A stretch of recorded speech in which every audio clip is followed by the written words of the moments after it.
Oftentimes we're talking to prospective customers and they're running Google ads or some other type of online advertising and they're just not getting a return on their investment.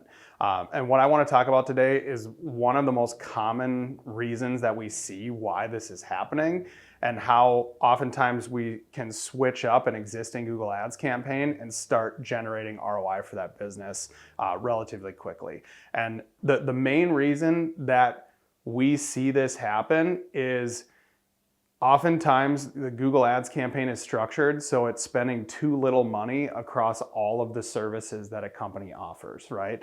So I don't know about you, but we at Northwing and all of our clients seem to be operating on limited budgets, right? Like we can't just spend whatever we want on advertising. So the goal of this is to work with that limited budget.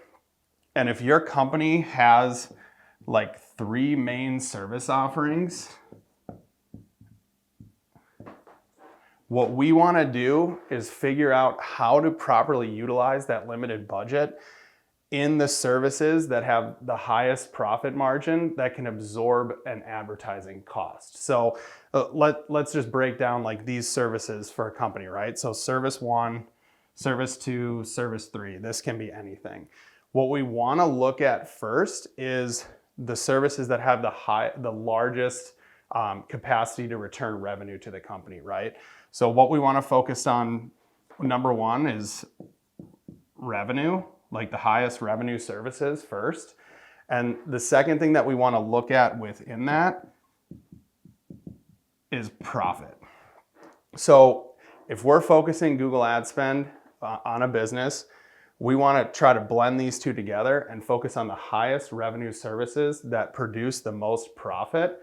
And we may even focus this entire budget on one of these service categories to start. So what we oftentimes see is agencies or companies try to take this whole budget, spread it too thin across the 3 services, and there's not enough traffic being driven to one service to truly give it what it needs to drive the amount and volume of leads to bring revenue back to the company.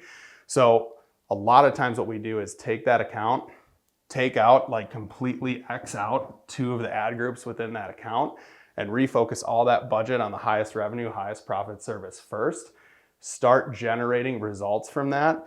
And then in the future, we can expand the campaign back into these other services once it kind of starts justifying the spend on its own. So if this is something you've been struggling with, I would highly encourage you to kind of look at the breakdown of your budget and how it is being attributed to the different services in your business. And oftentimes, actually by reducing to 1 or 2 services that fit these criteria, you can start driving a lot higher ROI with your ads. Thanks.